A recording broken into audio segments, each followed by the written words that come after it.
Hello दोस्तों, तो हम पीरियोडिक टेबल के पीवाईक्यू को डिस्कस कर रहे थे। ये हमारा सेकंड पार्ट है और इसमें हम बचे हुए कुछ पीवाईक्यू हैं जो कि इम्पोर्टेंट पीवाईक्यू है, वो मैं डिस्कस करूँगा। तो चलो स्टार्ट करते हैं 2019 के पीवाईक्यू से। 2019 for a second period elements,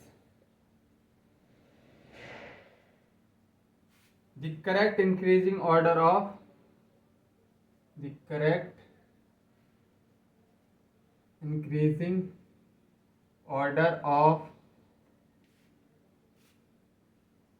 first ionization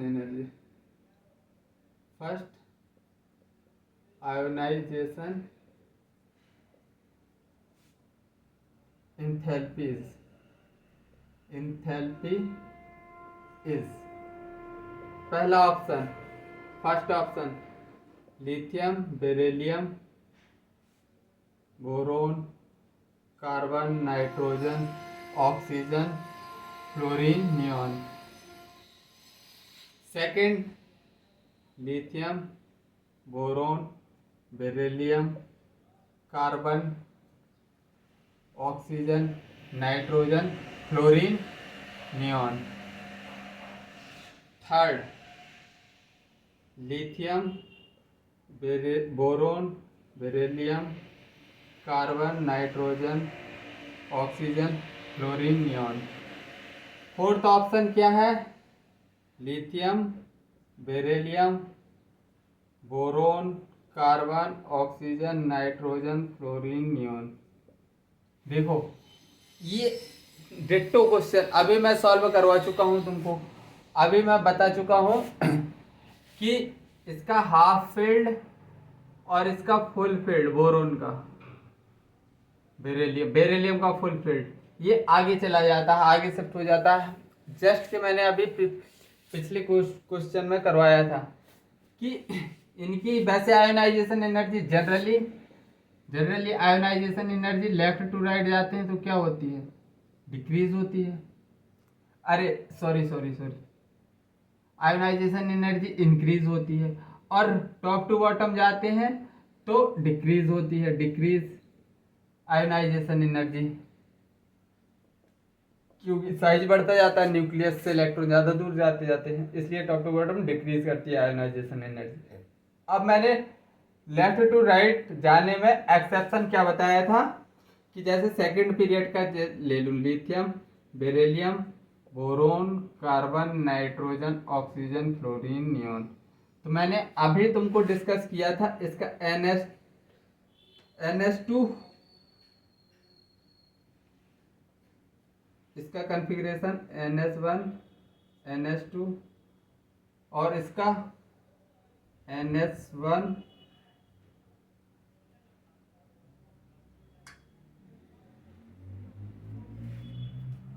NS2, NP1 और इसका NS2, NP3, इसका NS2 ऑक्सीजन का NP4।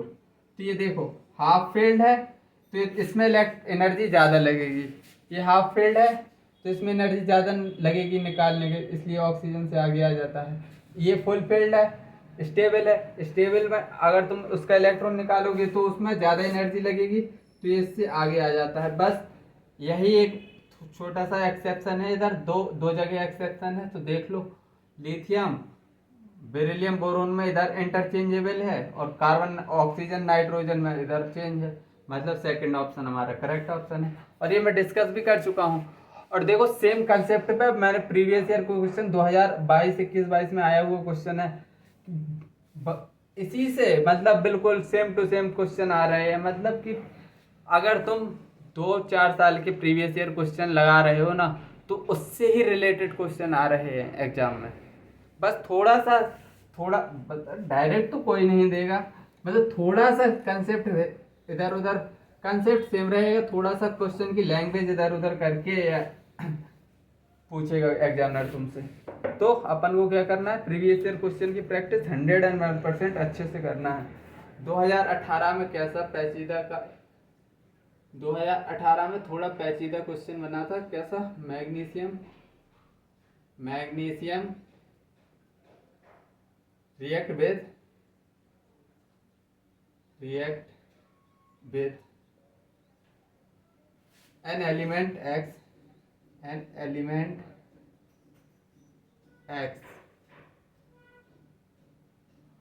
to form an ionic compound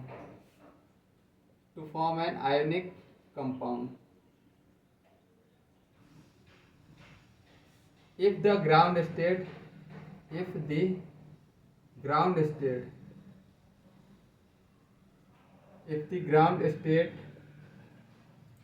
electronic configuration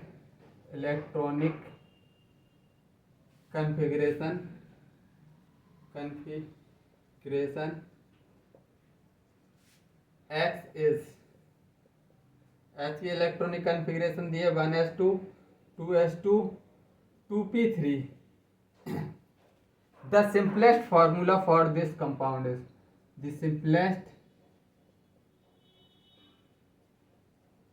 formula for this compound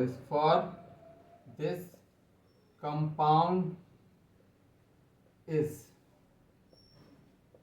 पहला option Mg2O3, second MgX2, third Mg2X, fourth Mg3X2।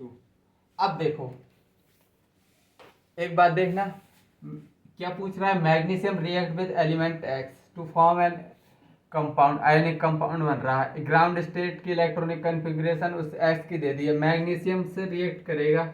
Magnesium की oxidation state कितनी होती है? +2। Magnesium की +2 ऑक्सीडेशन स्टेट होती है। अब इस एक्स की इलेक्ट्रॉनिक कन्फिग्रेशन दी है 1s2 2s2 2p3, मतलब ये किसकी इलेक्ट्रॉनिक कन्फिग्रेशन है? 2 दूनी 4 3 7 नाइट्रोजन की दी है इसने, मतलब एक्स क्या है? नाइट्रोजन। इसकी ऑक्सीडेशन स्टेट -3 +3 होती है। क्या होती है? +3 होती है ऑक्सीडेशन स्टेट +3। तो अब कंपाउंड कैसा बनेगा इसका? सर उसके नीचे, अरे Mg+2 है और एक्स क्या है? -3। इसका सर उसके नीचे, इसका सर उसके नीचे, बस कंपाउंड बना दो Mg3X2, सेकेंड ऑप्शन। या फिर तुम इसको ऐसे भी कर सकते थे, दूसरे मेथड से सोचो। कैसे? कि अगर आउटर मोस्ट इलेक्ट्रॉन, तो ऑब्वियस सी बात है ये दो 5 आउटर मोस्ट इलेक्ट्रॉन और 5 आउटर मोस्ट इलेक्ट्रॉन है, लेकिन अगर 3 इलेक्ट्रॉन जाएंगे तो ये क्या इनर्ट गैस कॉन्फ़िगरेशन अचीव कर लेगा ना। मतलब 3 को क्या हम निकाल सकते हैं, ये ऑक्सीडेशन स्टेट है इसकी +3, ठीक है। क्योंकि +3 अगर 3 इलेक्ट्रॉन चले गए तो ये क्या नियॉन, मतलब हेमा हीलियम का ऑक्सीडेशन स्टेट कितना होता है?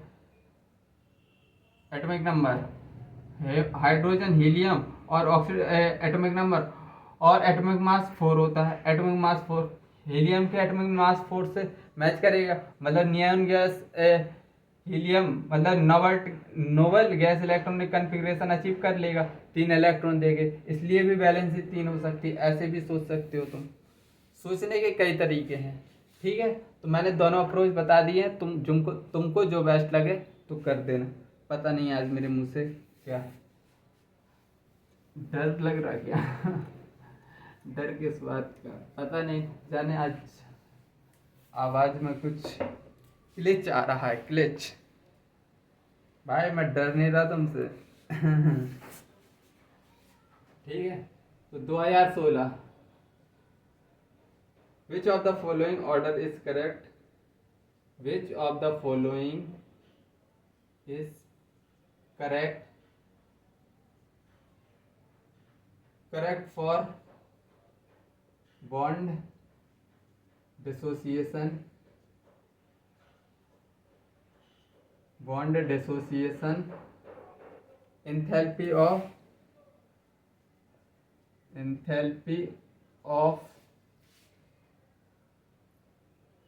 of halogen molecule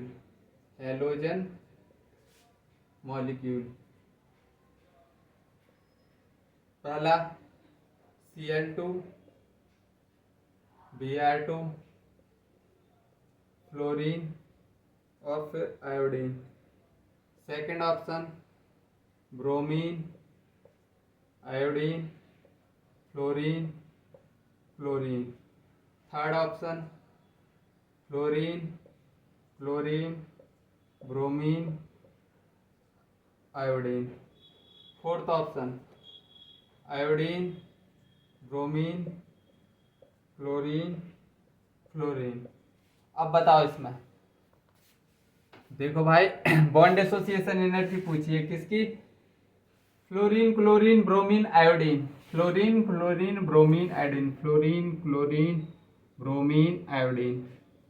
तो देखो बॉन्ड एसोसिएशन एनर्जी, इसमें फ्लोरीन का स्मॉल साइज होता है और इसमें लोन पेयर रिपल्सन लगेगा। क्या कैसा, lone pair repulsion, lone pair repulsion, lone pair repulsion लगेगा स्मॉल साइज में, लोन पेयर ज़्यादा है तो रिपल्सन लगेगा, तो ये बॉन्ड वीक हो जाएगा और कहाँ आ जाएगा, इससे इधर ब्रोमीन से भी नीचे। मतलब क्लोरीन की बॉन्ड एसोसिएशन एनर्जी सबसे ज़्यादा और फिर ब्रोमीन की, फिर फ्लोरीन की, फिर सबसे कम आयोडीन की। तो ये हमारा ऑर्डर है, इसको याद रख लेना और बस यही आंसर होगा। कौन सा ऑप्शन है, क्लोरीन, ब्रोमीन, फ्लोरीन, आयोडीन, पहले ही ऑप्शन है। हालांकि ये एक्सपेरिमेंटली निकाला गया है, फिर इसका एक्सप्लेनेशन दिया गया है। बेसिकली इनऑर्गेनिक में पहले रिजल्ट आ चुके थे, रिजल्ट आ जाते हैं एक्सपेरिमेंट करके, बाद में एक्सप्लेनेशन देते रहो, ठीक है। तो इसका एक्सप्लेनेशन यही था, फ्लोरीन में स्मॉल साइज है, रिपल्सन की वजह से वो कूद के थर्ड नंबर पर चला जाता है, ठीक है। 2016 में पूछ लिया था, 2016 में। अगर जिसको पता होगा फैक्ट तो वो डायरेक्ट आंसर मार देगा, बस इसमें कुछ ज़्यादा इनऑर्गेनिक में ज़्यादा खेला नहीं है, ना फॉर्मूला रटना है ना कुछ, छोटे छोटे से कंसेप्ट हैं वो याद रखना है, लेकिन छोटे छोटे से कंसेप्ट बहुत ज़्यादा हो जाते हैं। मैं तुम्हारे दुख दर्द को समझ सकता हूँ। The correct sequence of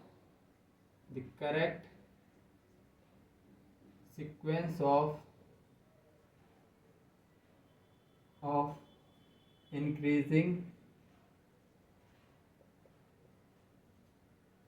radius is, देखो पहला आर्गन, पोटेशियम, कैल्शियम। दूसरा option calcium +2, argon, potassium plus. Third option calcium +2, potassium, फिर argon. Fourth option potassium, argon, calcium. तो देखना इस सब में, देखो ये सब क्या है, सबसे पहले आर्गन, पोटेशियम, कैल्शियम, ये सभी आइसो इलेक्ट्रॉनिक स्पीसीज हैं। सबके पास क्या क्या, देखो कैल्शियम +2 और पोटेशियम और argon.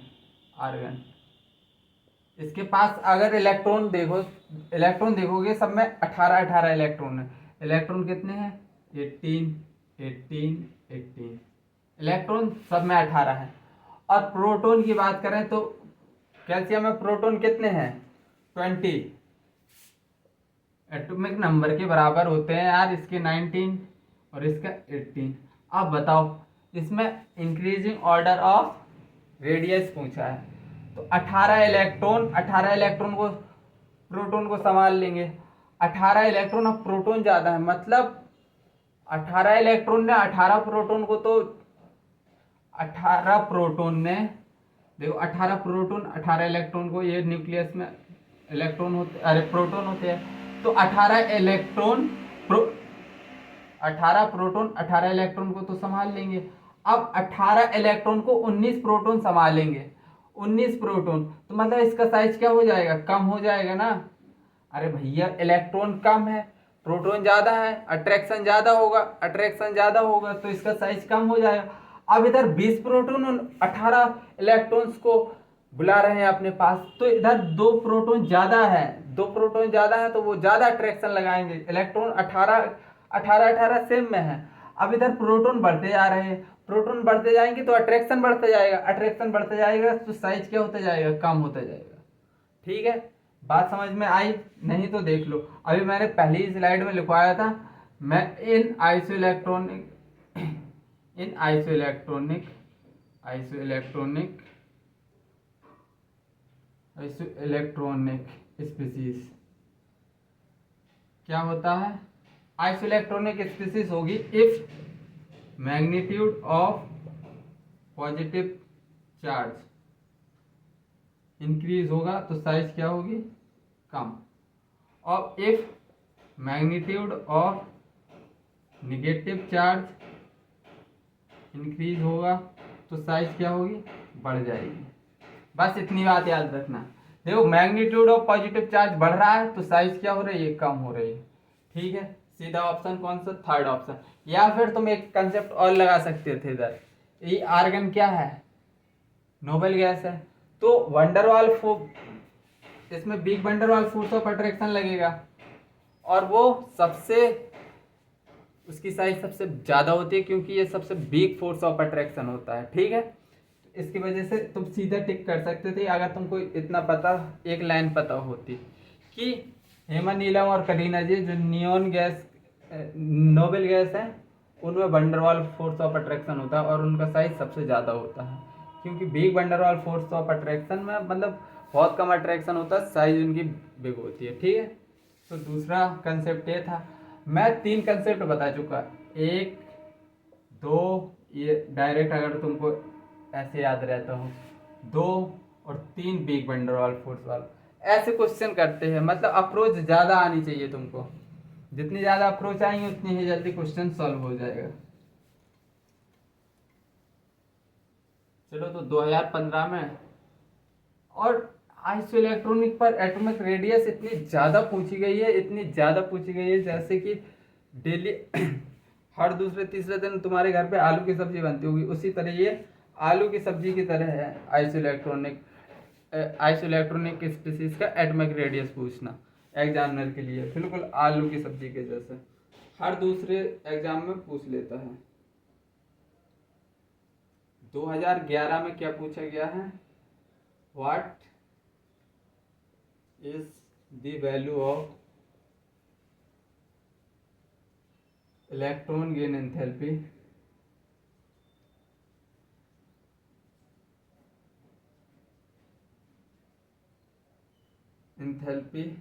Of sodium plus if ionization energy burn of sodium कितनी है, 5.1 इलेक्ट्रॉन वोल्ट।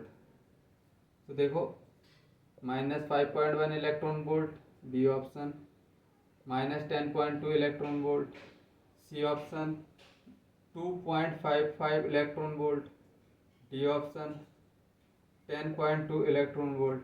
अब बताओ इसमें यार इलेक्ट्रॉन गेन एंथैल्पी पूछी है और आयोनाइजेशन एनर्जी दी है। आयोनाइजेशन एनर्जी, अरे भाई जैसे एक इलेक्ट्रॉन को निकालने में जितनी एनर्जी लगी है तो उतनी ही, तो अगर एक इलेक्ट्रॉन तुम ऐड करोगे उतनी ही एनर्जी तो लगेगी, बस मैग्नीट्यूड वाइज डिफर करते हैं। मतलब ionization energy is equal to first ionization electron gain enthalpy magnitude wise differ करती है। तो बस आयोनाइजेशन एनर्जी सोडियम की 1 है और पूछा क्या है इलेक्ट्रॉन गेन एंथैल्पी, बस नेगेटिव साइन लगा देना, आंसर आ गया तुम्हारा। एक इस कंसेप्ट पे ऐसे क्वेश्चन बन जाते हैं। ठीक है, तो चलो इसमें कुछ भी नहीं था। चलो और क्वेश्चन करते हैं मजेदार।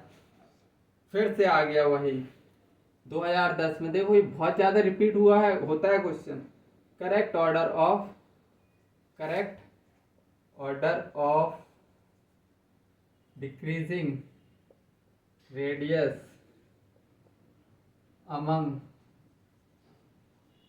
the following isoelectronic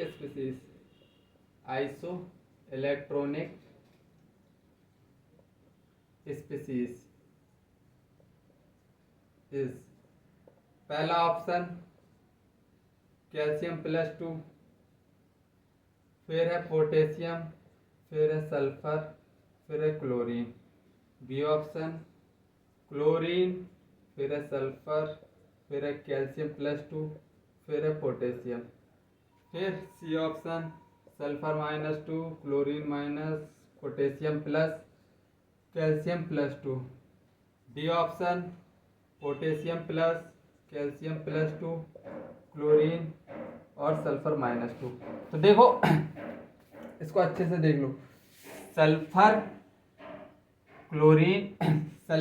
chlorine potassium calcium. तो देखना सल्फर किस में है, -2, पोटेशियम +1 में, कैल्शियम +2 में। अब देखो इसके प्रोटॉन लिख रहा हूँ, इधर इलेक्ट्रॉन लिख रहा हूँ। सब में इलेक्ट्रॉन कितने हैं, 18। अब देखो प्रोटॉन इसमें कितने हैं, प्रोटॉन इसमें 16 है, इसमें 17, इसमें 19 और कैल्शियम में 20। अब बताओ देखो इलेक्ट्रॉन कितने हैं, 18 सब में, इलेक्ट्रॉन तो सेम है और प्रोटॉन क्या कर रहे हैं, वेरी कर रहे हैं।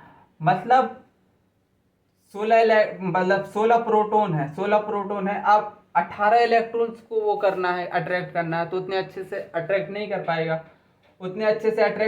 पाएगा। तो मतलब इसका साइज क्या होगा, बड़ा। 17 इलेक्ट्रॉन 18 इलेक्ट्रॉन को उतने ज़्यादा अच्छे से नहीं कर पाएगा, मतलब थोड़ी इससे कम। तो मतलब इसका साइज कम होगा। मतलब सबसे ज़्यादा साइज S-2 का, फिर है क्लोरीन माइनस का। अब इसमें देख लो 19 प्रोटॉन है, 18 इलेक्ट्रॉन को हाँ अच्छे से जकड़ेंगे, लेकिन 20 की कंपेयर में कम करेंगे, तो मतलब कम अट्रैक्ट। मतलब उसके बाद साइज किसका होगा, पोटेशियम प्लस का, सबसे कम कैल्शियम +2 का। तो देख लो ये पोटेशियम कहाँ है, पहला ही ऑप्शन है, पहला ऑप्शन। ठीक है, आइसो इलेक्ट्रॉनिक पे बहुत क्वेश्चन बनते हैं, बहुत ज़्यादा क्वेश्चन। और यार तुम तीसरी बार सॉल्व कर रहा हूँ मैं ये क्वेश्चन, 3 बार रिपीट हो चुका है अभी तक, तो समझ लो कितना ज़्यादा इम्पोर्टेंट है। मैग्नीट्यूड ऑफ नेगेटिव चार्ज ज़्यादा होगी आइसो इलेक्ट्रॉनिक पर, सीधा बात। याद ऐसे भी याद रखते हैं लड़के कि मतलब जैसे नेगेटिव चार्ज वाला आइसो इलेक्ट्रॉनिक है, तो नेगेटिव चार्ज का मैग्नीट्यूड जिसका ज़्यादा उसका साइज सबसे बड़ा, और जिसका मैग्नीट्यूड ऑफ पॉजिटिव चार्ज सबसे ज़्यादा उसका साइज सबसे छोटा, ऐसे भी। और ये स्टेटमेंट मैंने लिखवाए भी हैं अभी। तो जो मैं लिखवाता हूँ, जो मैं करवा रहा हूँ, मैं अपने तरफ से एकदम हलवा बना के दे रहा हूँ चीज़ें तुमको। अब तुमको बस डाइजेस्ट करनी है, कैसे करोगे वो तुम्हारी वो है समझ। 2010 में among the following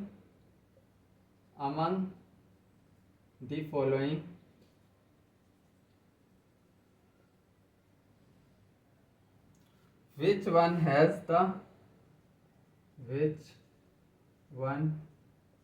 has the highest cation to anion ratio size। पहला option CSI, B option CSF, C option lithium fluoride, D option sodium fluoride. अब बस इसमें तुमको बताना है, देखो क्या पूछा है, highest cation to anionic ratio, मतलब कैटायन और अनायन का रेशियो क्या आना चाहिए, हाईएस्ट आनी चाहिए। कब आएगा तब कैटायन का size, cation to anion, cation का साइज सबसे ज़्यादा हो और एनायन का साइज सबसे कम हो, तभी तो आएगा हाईएस्ट रेशियो साइज। कब आएगा सबसे ज़्यादा, तब कैटायन सबसे बड़ा हो, मतलब सीजियम, लिथियम, सोडियम। सीजियम सबसे बड़ा कैटायन है और एनायन फ्लोरीन सबसे छोटा है, मतलब बी ऑप्शन। इसमें किसी को कोई दिक्कत,